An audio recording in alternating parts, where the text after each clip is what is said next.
તારીખ 14 માર્ચ 2026ના રોજ સવારે 10 વાગે મિડલ ઈસ્ટ તણાવથી ઊંઝાના મસાલા બજાર પર માઠી અસર જીરું વરિયાળી સહિતના મસાલા ભરેલા 200થી વધુ કન્ટેનર દરિયામાં અટવાયા। શિપિંગ ભાડું $1500થી વધીને $5000 પહોંચ્યું।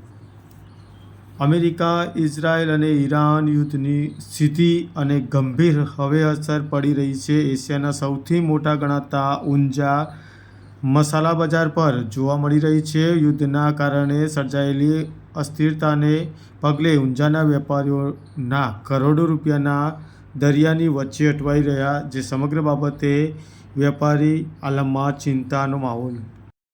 ત્યારે હાલ નિર્યાતમાં જોઈએ તો મિડલ ઈસ્ટ સિવાય બાકીના જ્યાં જ્યાં આપણે સપ્લાય કરીએ છીએ ત્યાં પણ શિપિંગ લાઇનોના ભાડા બહુ વધી ગયા છે। લગભગ જે ભાડા $1500 આજુબાજુ હતા એ આજે $4500-5000 છે। એના ઇન્સ્યોરન્સ પણ કોઈ કંપની લેવા તૈયાર નથી શિપિંગ લાઇનમાં।